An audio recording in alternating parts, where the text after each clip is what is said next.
Oh, hey everybody, good evening. Welcome to TCG. Ooh, Holly's making noise. Sorry. Usually I am not up here to start us, but it's a different kind of week this week, and I want to acknowledge that for a minute. For many of us in this room, we lost a really good friend yesterday. And I just want to take a second and just feel the weight of that for all of us and acknowledge that. And I also just want to acknowledge that we don't have to be okay to come into this space. And we don't have to have it all together. And we don't have to have all the right answers. And we don't have to be in the best mental space all the time to come into that space. Some of us have grown up thinking that to be in faith spaces, we had to be performative. And if we weren't okay, we had to act okay. And I just want you to know that that's not the case in this space. And so we're going to start service off tonight with a song we haven't done in a long time. It's an old one that some of you may know. But it's a song that just simply says, come as you are. And for you, whatever that means, right? Come as you are, whether you are grieving, whether you are angry, whether you are happy and celebrating, whether it's been a great week for you or whether it's been a hard week for you, all of those things are welcome in this space. So as we get started tonight, I just want to invite you to just take a deep breath, to just recognize where you are, and to just engage with this song. Listen to this song, sing along if you want. The lyrics will be up on the screen. But just engage in this space that says, I'm grateful that I serve a God that lets me come just as I am.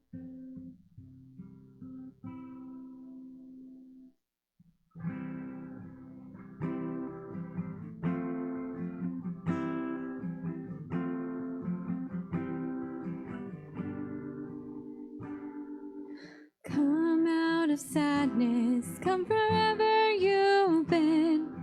Come broken-hearted, let rescue begin. Come find your mercy, oh sinner, come kneel. Earth has no sorrow that heaven can't heal. Earth has no sorrow that heaven can't heal. So lay down your burdens, lay down your shame. All who are broken, lift up your face.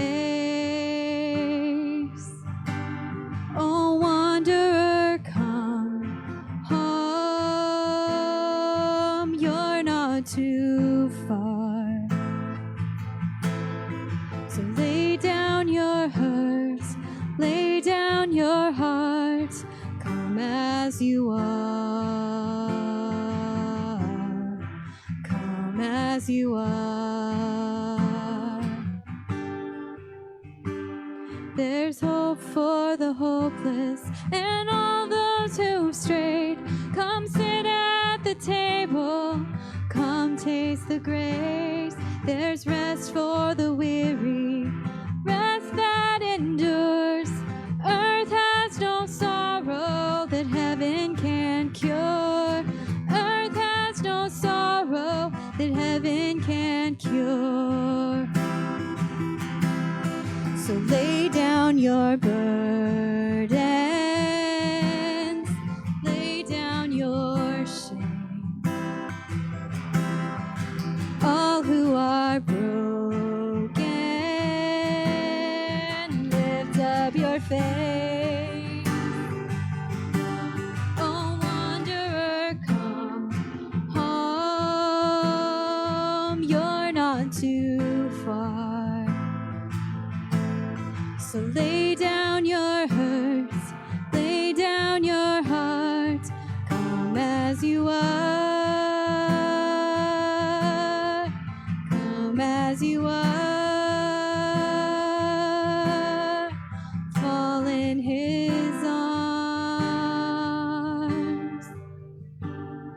There's joy for the morning. Oh, sinner, be still. Earth has no sorrow that heaven can't heal. Earth has no sorrow that heaven can't heal. So lay down your burdens, lay down your shame. All who are broken, lift up your face. Oh, wanderer, come home. You're not too far. Lay down your hurt, lay down your heart. Come as you are. Come as you are. Come as you are.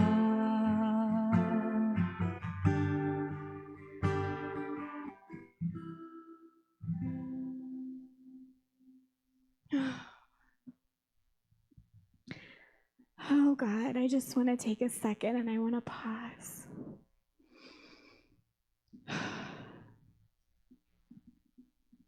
God, we take time and just give you our hearts, God, whatever we are feeling today, God, whether it be grief, whether it be anger or confusion, God, whether it be joy and celebration over the warmer weather, whether it be hope, whether it be disappointment. God, you are a God who created every single emotion that we feel, and you experience every single emotion. And so, God, you are big enough and you are loving enough to handle even the most complicated of hearts and complicated of feelings. Oh, God. We love you and we trust you. We are trying to trust you, whatever boat we fall in. I just pray that your love would just pour in this room, that it would be found in hugs and handshakes, God, that it would be found in words of encouragement across the internet for those who can't be here today, God, that it would just be found in the atmosphere. Oh, God, we love you in your name. I want to sing this next song. It's one that we've done here a little bit. It's called Hymn for the 81%. And despite the fact that it is sunny and it is warmer and we're seeing kind of the end of cold weather season, hopefully, we live in a city that has an insane amount of churches and a city that is in the Bible Belt of Missouri. Yet we still see a struggle to love our neighbors, and we still see places where we as a city and a community and churches can do a whole lot better. And this is one of those songs that kind of calls out the church, the big church. I invite you to kind of listen to these words. I invite you to just kind of process their deeper meaning. I know here at TCG, we fight really hard, we advocate really hard to do church a little bit differently and to prioritize those that are struggling, those that are vulnerable, those who are so deserving of community and love. And so I invite you to be part of not only this fight, but to be challenged to see church differently. If maybe in your heart and your soul and your experience there is somewhere some church hurt, that's a thing, and that's a thing that we fight very hard to just acknowledge and to make space for. It's called Hymn for the 81%.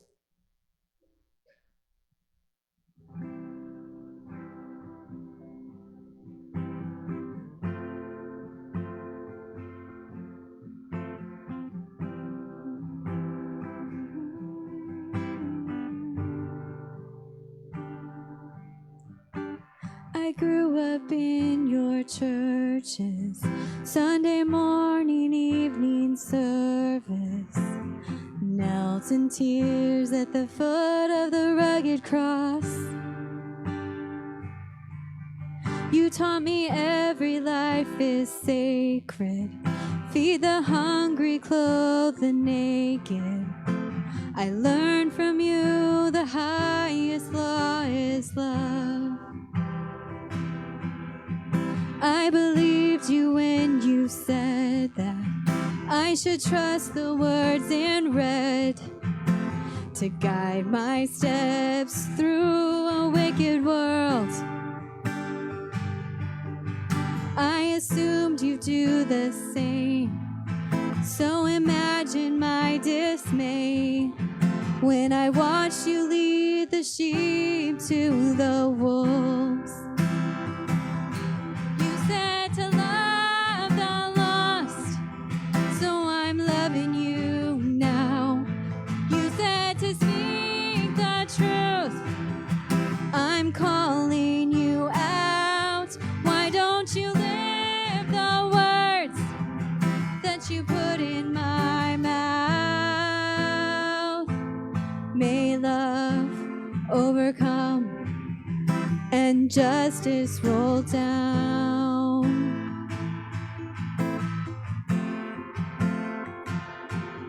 They started putting kids in cages, ripping mothers from their babies, and I looked to you to speak on their behalf.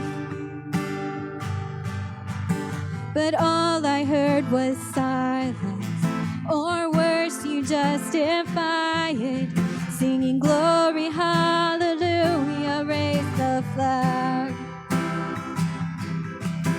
Your fear had turned to hatred, but you baptized it with language torn from the pages of the good book. You weaponize religion, and you wonder why I'm leaving to find Jesus on the wrong side of your walls. You said to love the lost, so I'm loving you now. You said to speak the truth, I'm calling you out. Why don't you live the words that you put in my mouth? May love overcome and justice roll down.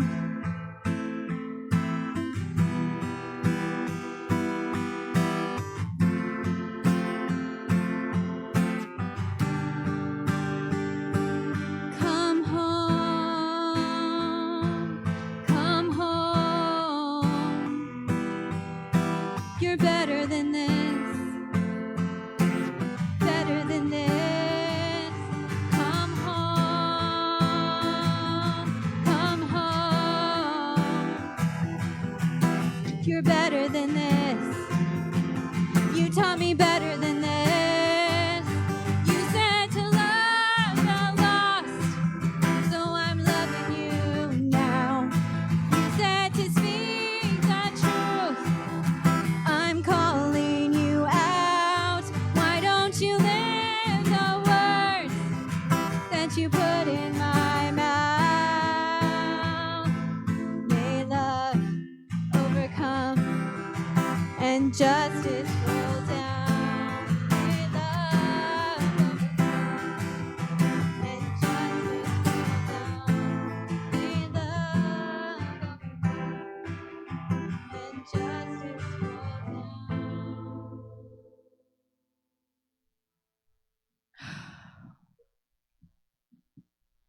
Oh, God. God, we thank you for progress. God, we thank you for compassion is being poured out in abundance. God, we thank you for movement and for action. But God, it has also been a week around here, and I just want to take a second and acknowledge that, God, where we see and live so many of the gaps, and we see so much of the need.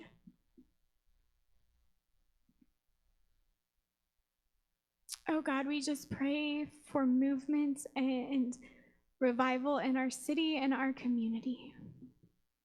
And so, God, as Christy comes and shares her heart in this message, God, I know that there are hearts here that are weary, hearts that are anxious, hearts that are tired. God, we pray that this would be time that is refreshing. We pray that this is time that is challenging to us. Oh, God, we love you and we trust you. In your name, amen.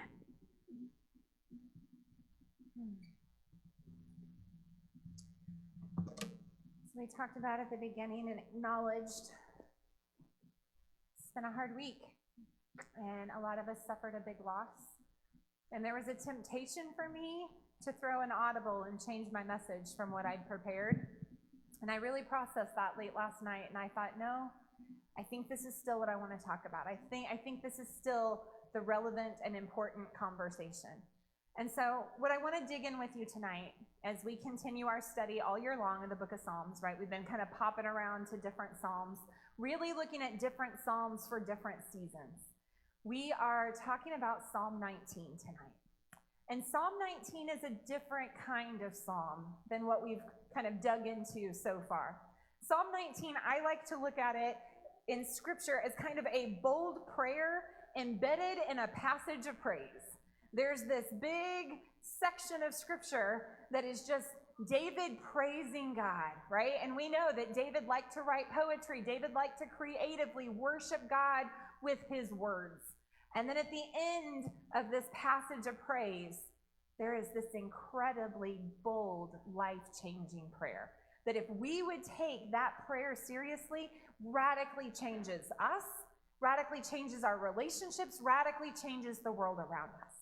So that's what we're going to talk about tonight. So here's what I want to do. I want to start by reading you the praise. Okay, it's a pretty long section, but I want you to hear this because this is David just praising God with his words and in that freedom of relationship. Remember last week, we talked about how God desires a personal connection with us. That the God of the universe desires conversation, connection, relationship with each and every one of us. And he doesn't do it in a cookie cutter fashion, right? It's not like my relationship with God is the exact same as Bob's or Holly's or Sharita's or Delena's. It's different for each of us because God sees each of us, hears each of us, knows our struggles, knows our dreams, knows the things that we're wrestling with, knows the things that we're celebrating. And so God engages with us uniquely. And so when we read David's praise, I want you to think about your own praise with God. Like, when was the last time that you ever just sat down and were like, God, the world is cool. Like, thank you for the gift of friendship and laughter and music and chocolate and coffee. And like, I'm going to praise you for some of the good stuff. And I think some of us need to be reminded that that's a practice that we need to incorporate into our lives, is being grateful and praising and looking around us, because sometimes we can get so focused in on the hard stuff, right? The things that are overwhelming and difficult. And sometimes praise pulls us back, changes our perspective, and makes us look a little bit at the wider angle. So here's David in his praise. David says, "The heavens proclaim the glory of God. The skies display his craftsmanship. Day after day they continue to speak. Night after night they make him known. They speak without a sound or a word, a voice that is never heard. Yet message has gone through the earth, and their words to all the world. God has made a home in the heavens for the sun. It bursts forth like a radiant bridegroom after its wedding. It rejoices like a great athlete eager to run a race. The sun rises at one end of the heavens, and it follows its course to the other end. Nothing can hide from its heat. The instructions of the Lord are perfect, reviving the soul. The decreases of the Lord making wise the simple." I can't read today. "The commandments of the Lord are right, bringing joy to the heart. The commandments of the Lord are clear, giving insight for living. Reverence for the Lord is pure, lasting forever. The laws of the Lord are true. Each one is fair." Doesn't always feel that way, I know. "They are more desirable than gold, even the finest gold. They are sweeter than honey, even dripping from the comb. They are the warning to your servant, a great reward for those who obey him. How can I know all of my sins lurking in my heart? Cleanse me from my hidden faults. Keep your servant from deliberate sins. Don't let them control me. Then I will be free of guilt and innocent of great sin. So this is David's praise, right? It kind of runs the gamut. It's God, you are big. Thank you for creation. Nothing escapes the view of the sun. Nothing escapes you. Like the night sky and the stars sing your praises. David had such a creative mind and such a creative heart. I like to write, but I'm not necessarily a poet.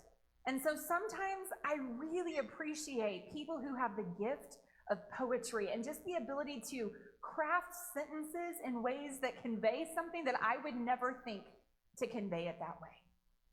So this is David's praise. And then David switches. David switches from this place of praise to this place of prayer. And it seems like just a passing prayer. But if you really think about it, and that's what we're going to do, is we're going to dig into this prayer.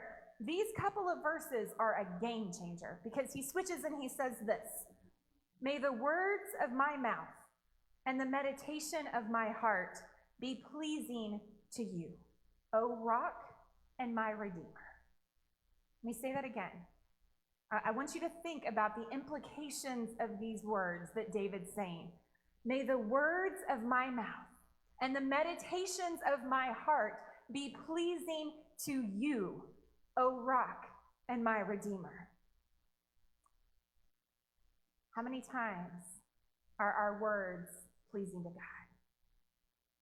How many times are the meditations of the depths of our heart that are quiet and still and nobody necessarily hears them because we don't always give them voice, are they always pleasing to God?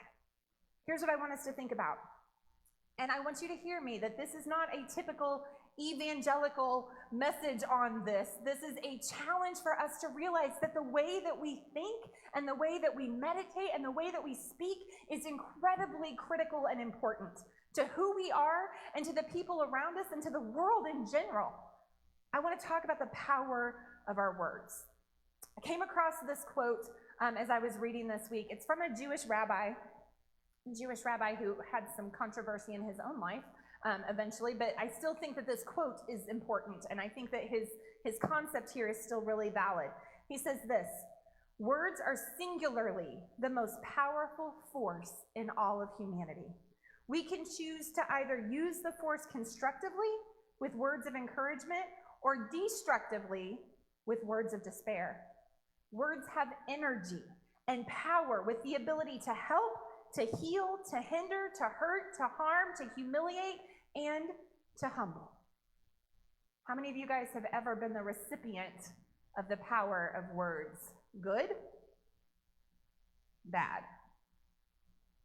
I think we've all experienced the power that our words have, right?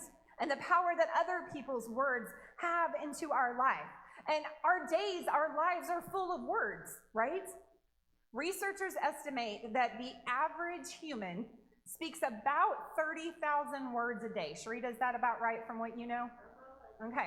Now, I believe if we dig into the data, females typically speak a few more words than guys speak in a day, but I think it averages out to about 30,000, and that dynamic is not necessarily fluid in every gender expression of that.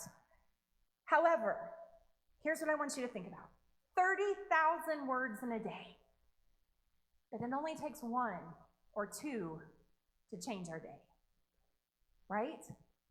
Have you ever been having a really good day and like things were going along great, and all of a sudden, out of nowhere, somebody says something to you or does something to you, or you hear something that just like changes your entire demeanor. It changes your day. It changes how you respond to people. It changes how you interpret the world around you.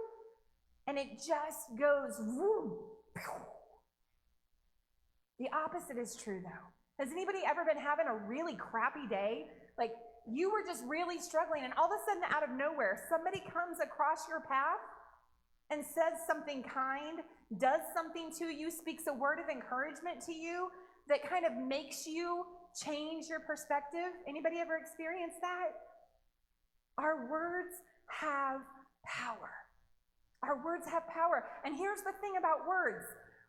There's 30,000 of them on average in a day, and so many times we throw them out quickly without even thinking, right? We kind of just spew them out into the universe and into the world, and if we're in a good place, then people are lucky. If we're in a bad place that day, watch out.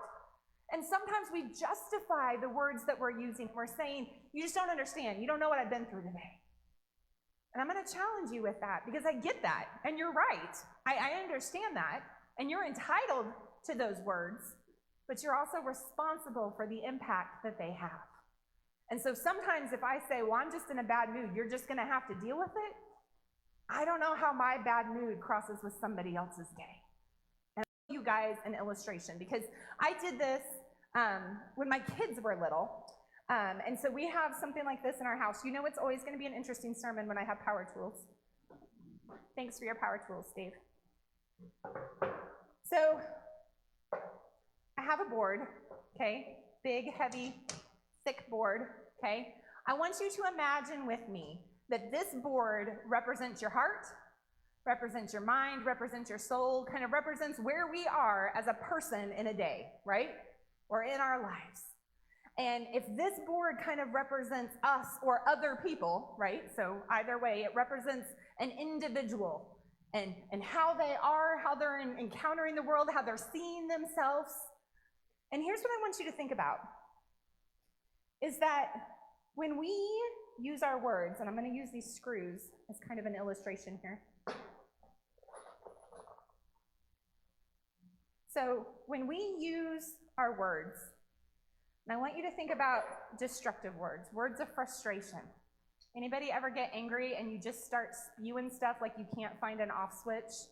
And then later on you're like, crap, I shouldn't have said 99.9% of what I just said.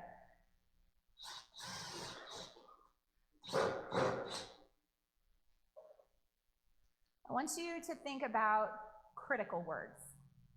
You're not necessarily angry. People just aren't doing it right. And you just feel like it's your responsibility to make sure they know that. Like, you could do that better. Why are you doing it that way? Why does it have to look like that? And we just kind of get critical, especially when people are trying to learn new things, when we're trying to teach things to kids, right? Sometimes we can get frustrated because I don't know about you, I fall into that sometimes where it's like, I can do it better myself, so just let me do it. Or let me get kind of, I'm going to come across as a little bit critical because I'm going to tell you how to do it if my spirit's not in the right place, right? How about words of unforgiveness?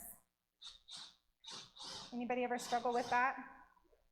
Struggle with holding a grudge?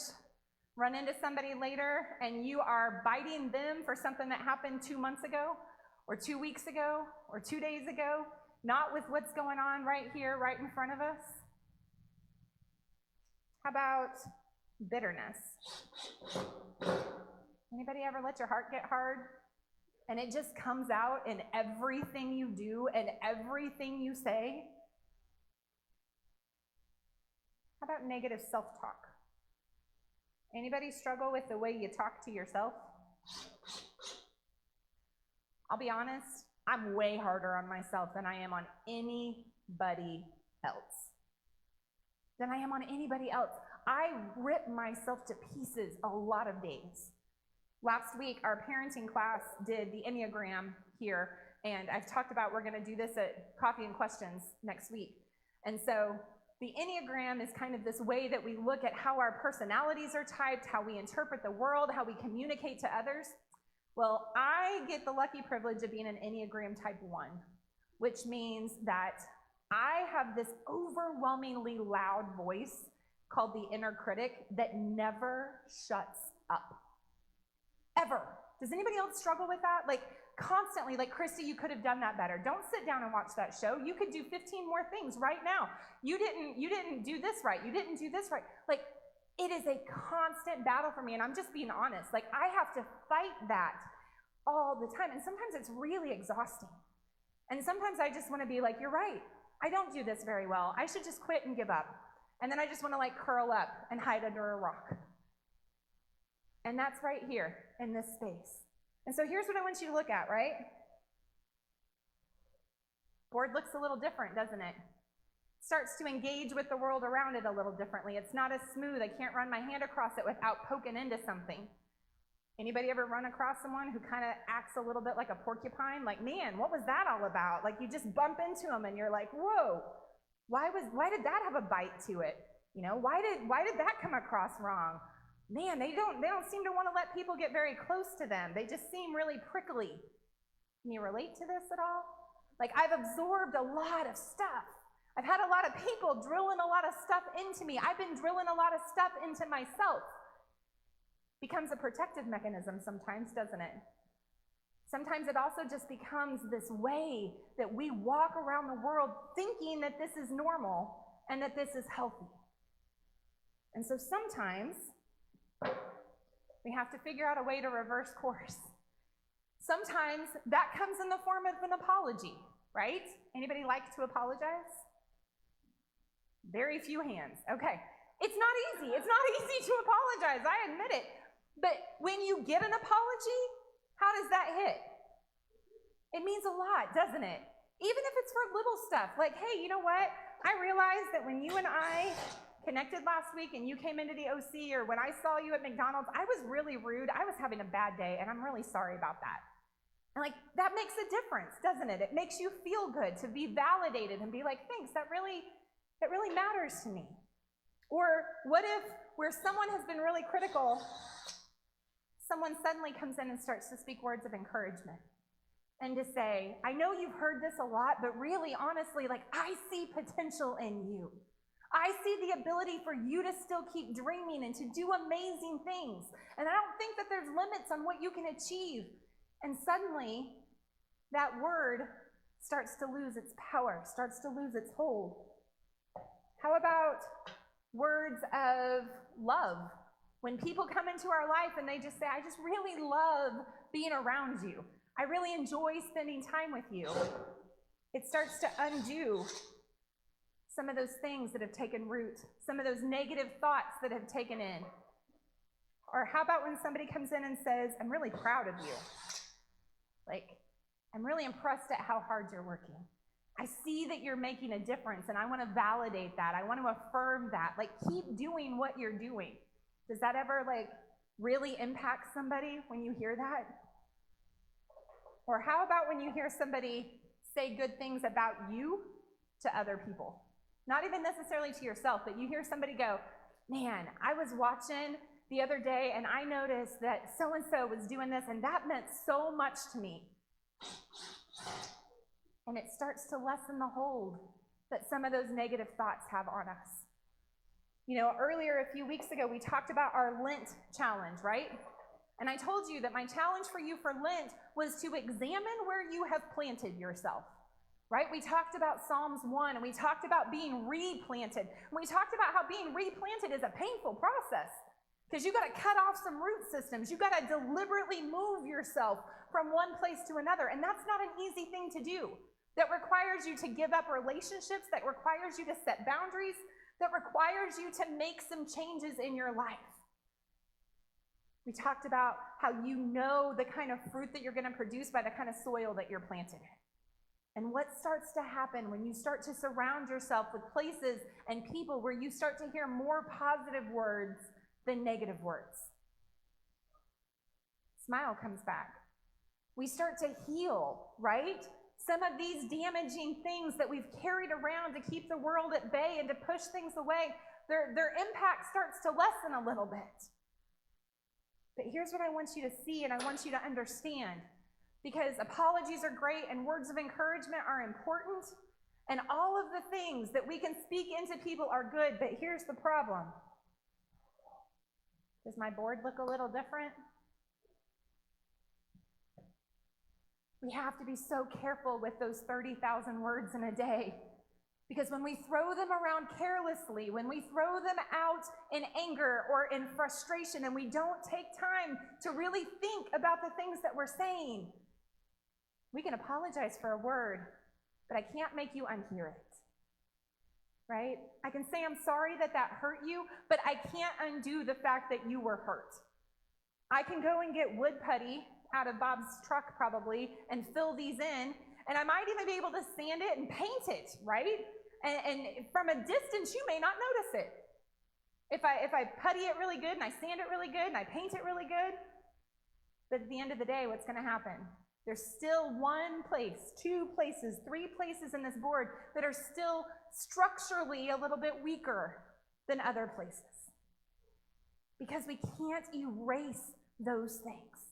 So when David says, may the words of my mouth be pleasing to you, O God, he understands that our words have life-altering consequences, that our words carry weight, and the weight of those words never leaves our memory, right?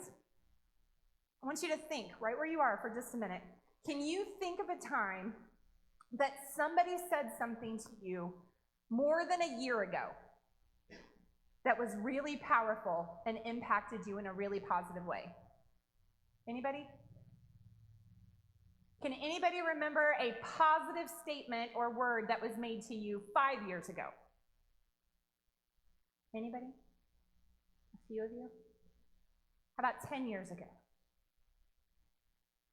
Those words linger, right? Because if we did the opposite, how many of you remember a negative word that was thrown at you as a kid?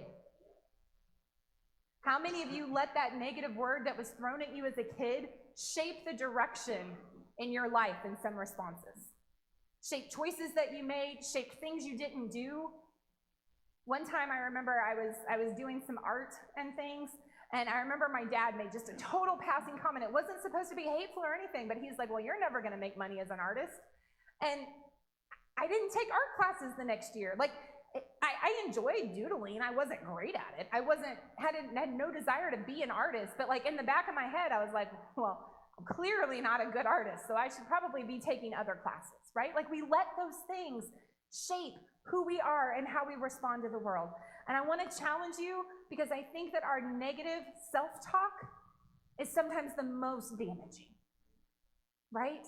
Because we live with that monologue. We can't turn that monologue off a lot.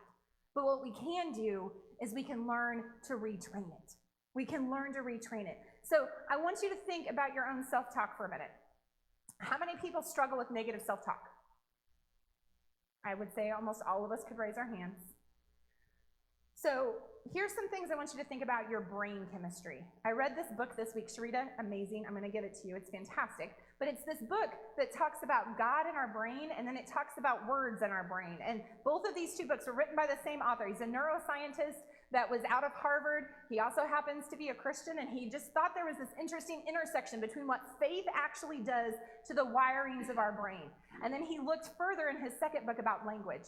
And so here's a few things that he talks about. He talks about how negative words, when we hear them, when we speak them, there is a connection that literally you can watch on brain scans as people are inside of a brain scan and they are speaking words over the speaker to them, that they can watch different areas of their brains be activated. And when someone hears negative words, there are chemicals that are released in their brains that are different than those of positive chemicals. They are the kind of chemicals that increase our anxiety, they increase our irritability, that they change the way that we feel. Not just mentally, but literally they change the way that we feel physically.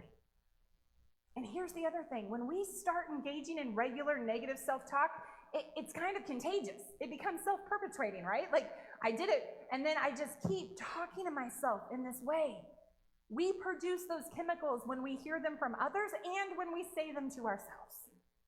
Long-term exposure, they've done studies on this, to negative language. Surrounding yourself by negative language, talking to yourself negatively for a long period of time, it can damage key physical structures in your brain. Like, literally being around negative people all the time can cause brain damage. It can literally change the structures in your brain that regulate memory. They can disrupt your sleep. They can change your appetite. And they can regulate how your body processes emotions. Anybody relate to that when you think about being around negative people a lot? If you've been in a negative situation, it changes who we are physically as well as mentally and emotionally. But I want to contrast that. I want to juxtapose that with the power of positive words. Because when they look at those same brain scans and they're speaking words of affirmation and words of you are good and talented and special, your body starts to fire off different chemicals. It starts to fire off serotonin and chemicals that produce a feeling of happiness and levels out some of those negative chemicals.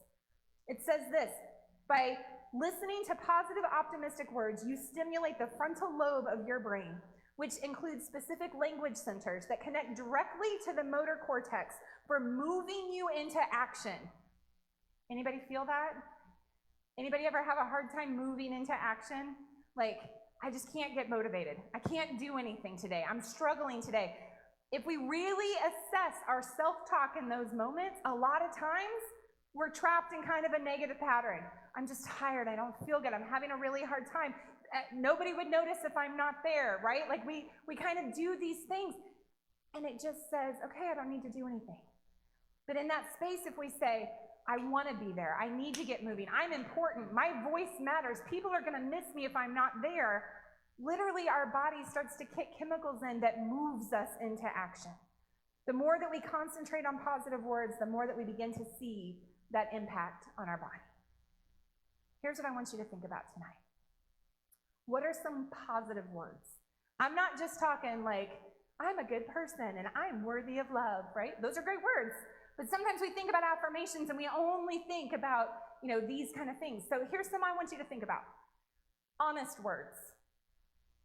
Sometimes we just need to surround ourselves with some truth tellers who are willing to speak words of honesty into us, that they're not going to sugarcoat things, they're not going to manipulate things, they're just going to help us see the reality of the situation that we're in. Words of encouragement, words of appreciation, words that advocate for justice and try to bring about positive change in the world.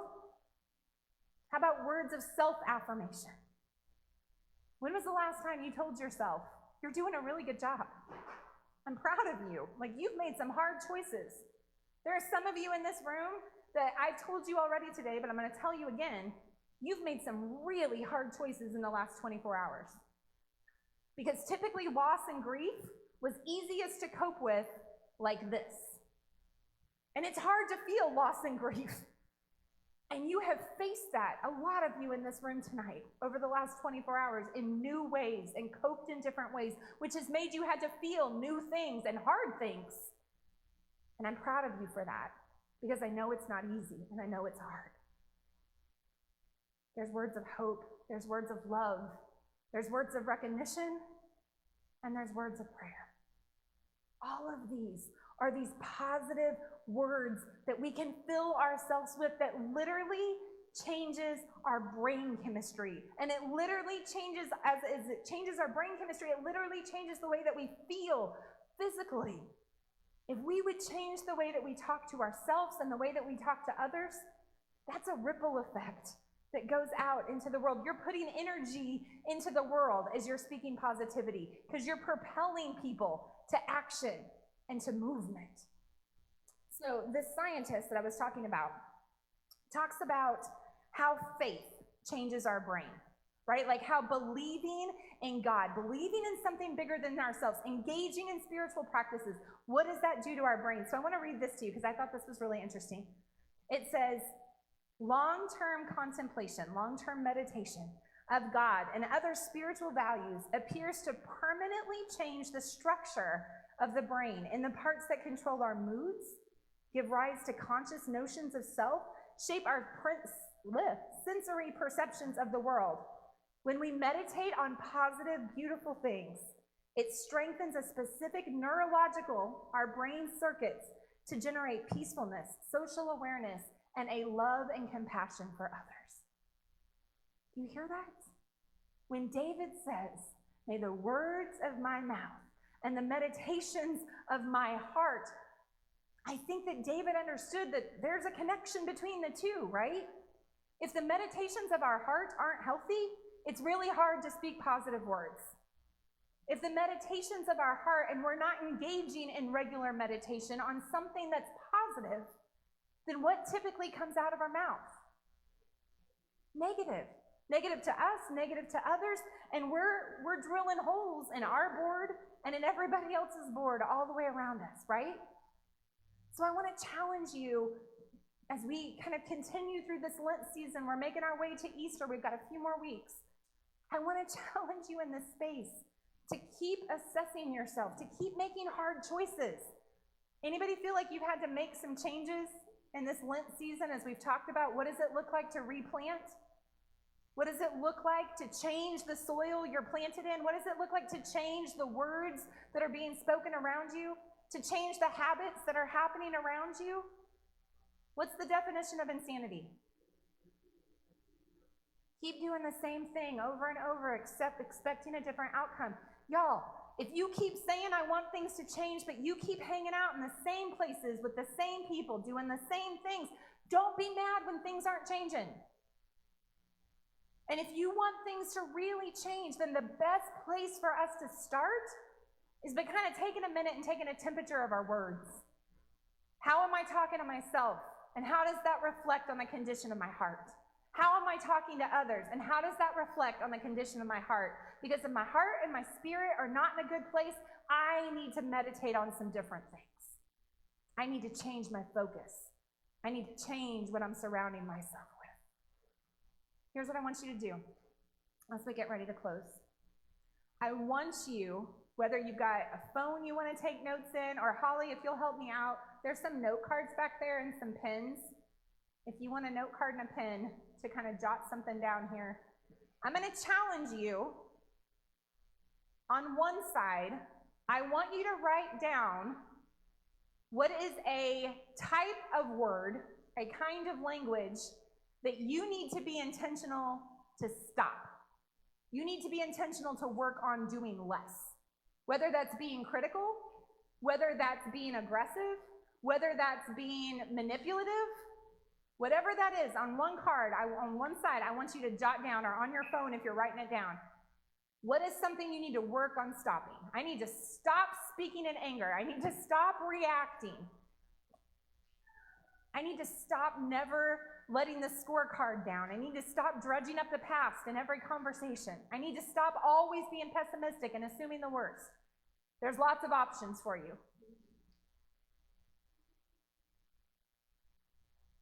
And then once you get that down, I want you to flip it over.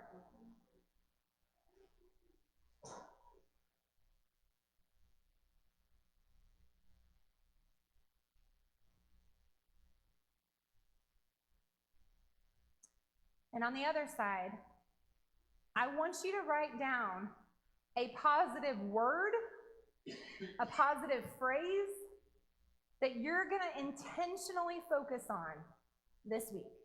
It can be a phrase to yourself. It can be a word to yourself. Maybe you just need to say peace, peace, peace. Like, I'm going to focus on this word and trying to cultivate this feeling of peace. Maybe it's release. Like, I need to let some things go. I need to release some things. Maybe it's a sentence you need to say to yourself, like, you are worthy, you are good just as you are loved just as you are, people love you and appreciate you. I want you to write a positive word, thought, phrase that you're going to focus on this week.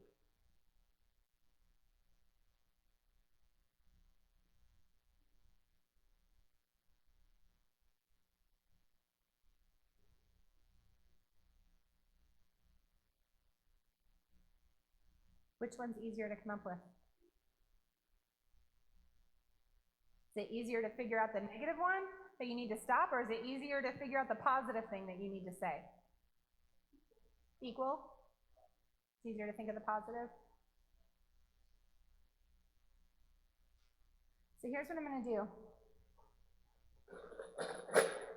Bob, I'm going to owe you more screws. I'm going to put these up here.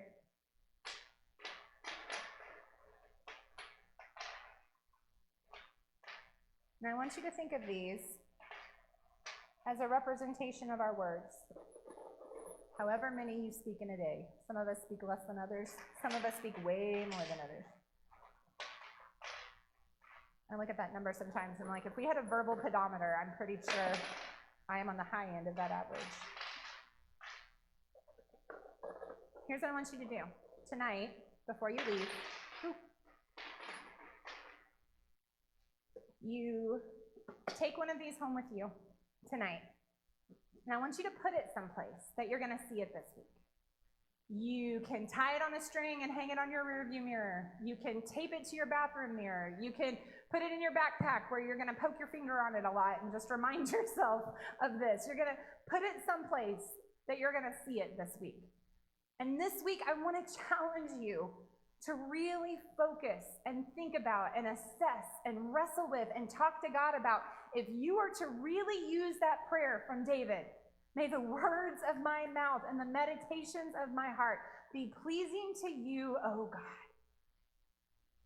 If you really prayed that and you really meant that, what does that require you to change?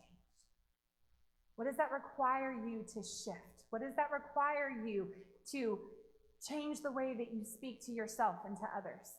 So I'm going to have you take one of these, put it somewhere. You can come up and get it as Holly and Coco lead us in our last song. You can grab it on your way out the door. But I want you to think of this as a holy reminder this week, challenging you, whispering to you to be mindful of the words you speak. Because sometimes we can even speak really hard words still in great love, right? That's scriptural, and we know that. Sometimes we can easily say, well, I need to say this to so-and-so. Yeah, maybe you do, but the way that we say it is just as important as what we say, right? So I want you to be mindful this week of your words, of the power of your words, of how your words influence others, how they're inflicting hurt that can't be fully healed on yourself and on those around you, and of the damage that our words do, but also the power to heal, the power to change, the power to reshape and unleash energy with our words. Oh, God. God, I thank you that we have the book of Psalms to just look at and reflect on and to study and to be challenged by. God, a book that reminds us that you are intensely personal, that you are incredibly relational, that you are good even when things are rough. God, I just pray that for each one of us, God, we would take this challenge as a call to action to be more loving with our words to ourselves, to others, to be cognizant of the power that is in our words, to be aware of what we do with our words on a daily basis, who they hit and how they hit. Are they building up or are they tearing down? God, would you guide us into spaces and places where our words can be pleasing? Help us to have the boldness and the courage to make changes where changes are needed, to speak up where we need to use our words and our voices, even where it's hard and it's not always popular. God, help us to never feel like we have to mute our voice or restrain our voice because we're worried how we will come across. Move in our hearts. And as our hearts heal, as our hearts change, may our words change as a reflection. In your name we pray.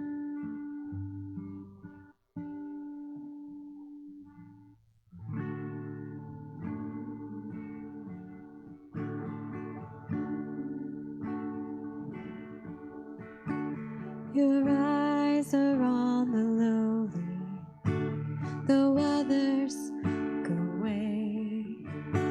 Your feet run to the broken, your hands are quick to save.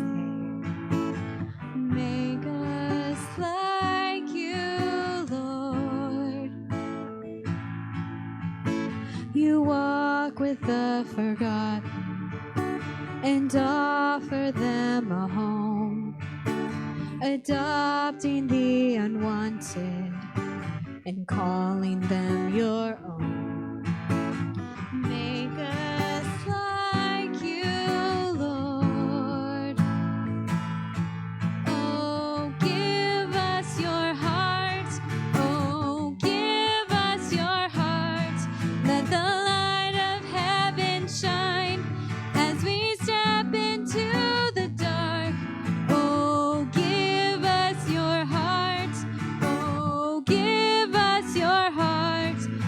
to see your kingdom come and death depart. Oh, give us your hearts. Oh, give us your hearts.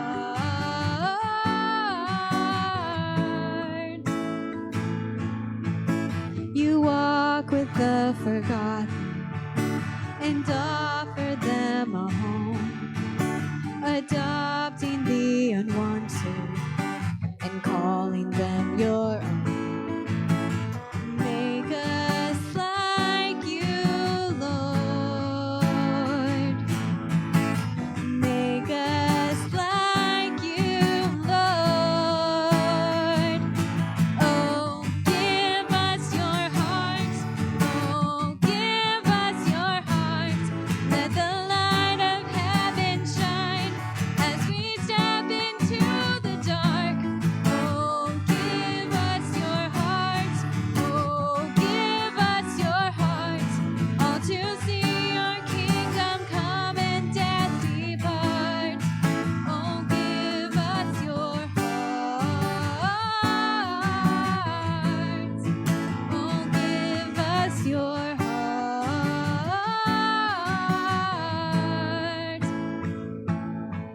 Let justice flow like a river in the desert. Let the nations know that you will reign forever as the earth beholds the glory of the Savior. Let justice flow.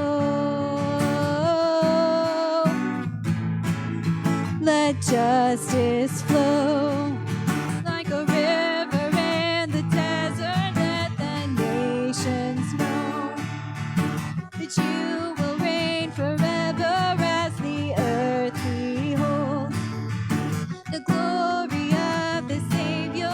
Let justice flow. Oh, give us your heart. Oh, give us your heart. Let the light of heaven shine as we step into the dark. Oh, give us your heart. Oh, give us your heart. All to see your kingdom come and death depart. Oh, give us your heart. Oh, give us your heart. Oh, give us your heart.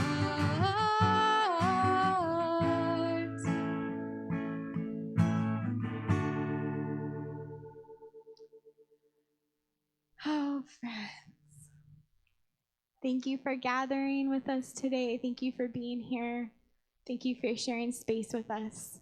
We love you. Do we have announcements? I have just a couple. Okay. So Wednesday at 2 o'clock, we're going to gather here to honor our sweet friend Cave as I knock all these off. And so if you want to come down Wednesday at 2, if you need a ride, if you will let one of us know, and we'll try to make sure we make arrangements for that to help. And so we're going to be here Wednesday at 2 for service. We've got coffee and questions Monday night. I encourage you to come. I think it'll be a fun one. We're going to do the Enneagram and kind of learn a little bit about ourselves, so that's cool. Rhiannon, there you go. Since you missed it the other day, you can join us Monday. And then Tuesday nights, if you guys don't know, we do sobriety support on Tuesday nights.